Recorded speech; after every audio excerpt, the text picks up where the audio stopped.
nasihat saya teman-teman, buat diri saya terutama, baru buat teman-teman sekalian dan seluruh muslimin yang bisa mendengarkan ini. Kita menuju ke akhirat.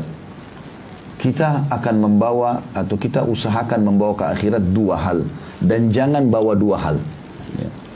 Ke akhirat ini bawa amal soleh.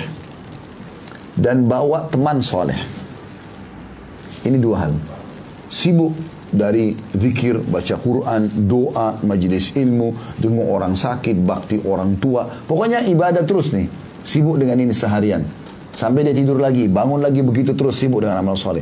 Dan semua teman-temannya harus orang baik. Orang soleh saja. Kata Nabi SAW dalam hadis yang sahih, nanti akan ada orang-orang baik masuk surga. Ya. Insya Allah kita termasuk ini.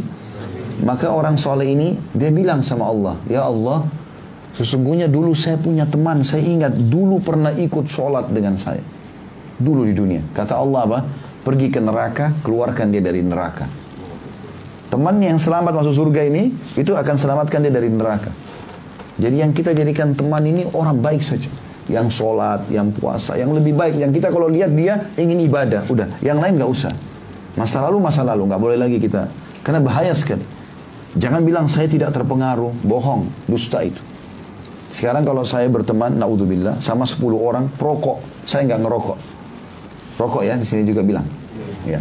Sekarang saya tidak merokok, saya berteman dengan 10 orang perokok. Hari pertama, hari kedua, saya mulai tercium baunya. Belum bicara apa-apa. 1 minggu, ya, minggu ya, betul ya. 1 minggu, maka sudah minimal mereka bilang, coba 1 batang. Atau misalnya sudah terbiasa lah dengan baunya. 1 bulan kita sudah boleh coba 1 batang. 1 tahun kita bisa jual rokok. Begitu juga dengan khamar, begitu juga dengan pezina, semua. Karena ini connect sama hati. Ini connect sama hati.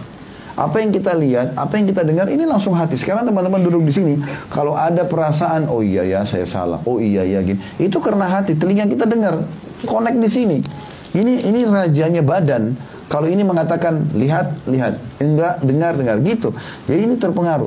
Makanya orang dulu di majelis ilmu terpengaruh, dia jadi lebih baik. Orang dulu di majelis buruk juga akan jadi buruk gitu kan.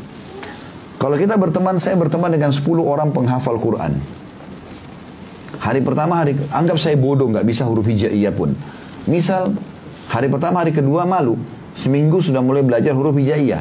Sebulan bisa ngaji. Setahun hafal Quran bersama mereka. Karena tiap hari sama mereka terus. Ini yang kita harus bawa teman-teman. Nabi SAW jelaskan, Al-mar'u ala dini khalili. Seseorang sesuai dengan agama sahabat teman-temannya. Ini yang kita bawa. Amal soleh dan teman-teman baik. Udah. Dan kalau mau jadi orang baik, tidak boleh setengah-setengah. Hijrah itu langsung. Tidak usah terpengaruh dengan lisan orang. Kamu alim ya? Kamu berubah ya? Iya. Jawab iya. Ini lidahnya orang ini sepanjang ini saja. Kenapa harus takut? Kamu berubah ya? Kamu begini ya? Iya, saya baru tahu. Kalau ternyata itu begini. Ya, kamu juga datangnya di pengajian saya. Ajak dia. Supaya dia juga sadar gitu. Jangan, oh kamu berubah ya? Kopiannya ditaruh di kantong.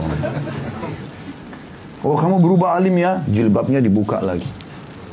Kenapa seperti ini? Kenapa harus malu? Lisan orang untuk apa? Apa yang mau ditakuti? Orang puji kita atau orang hina kita, nggak ada pengaruhnya dengan badan. Kita nggak jadi kurus, kita nggak jadi pendek, nggak jadi tinggi, nggak ada bro. Lisan orang bicara, nggak usah peduli dengan itu. Kalau kita jadi baik-baik, harusnya hijrah itu nggak boleh setengah-setengah. Langsung jadi orang baik, nggak usah peduli, gitu kan? Karena ini baik. Jangan bawa 2 hal. 2 hal ini dosa dan musuh. Ya. Tiap hari sibuk dari dosa ke dosa, dosa ke dosa. Dan musuhnya banyak. Karena begitu bangun pagi, yang dicari pertama adalah berita tentang gosip. Ya. Gunjing orang. Tentang aibnya orang, tentang fitnah. Bicara ini, bicara itu. Hati-hati ini. Jangan bawa musuh. Teman-teman berhenti bicara ini. Masalah pemerintah, masalah artis, masalah tidak usah. Tidak usah, tidak perlu. Kalau kita mau doakan, ya Allah berikan hidayah. Atau kita ketemu, nasihatin, nah itu betul. Tapi kalau kita ngomong di belakang susah. Kalau dia benar, kita salah, bagaimana caranya minta maaf coba? Bisa ketemu nggak? Maafin saya, Jangankan begitu, di satu majelis, naudzubillah, misal ada satu majelis atau satu lembaga ya, kita berteman sama orang lalu kita punya masalah. Misal ada dua orang berseteru ribut nih. Dia satu lembaga, satu pengajian ribut. Untuk minta maaf saja belum tentu dimaafkan. Itu sudah sama-sama jalan. Bagaimana kalau orang tidak dikenal ini? Kan jadi masalah ini. Makanya jangan bawa musuh teman-teman. Berhenti, cut dari sekarang, nggak boleh lagi. Kan bahaya sekali itu.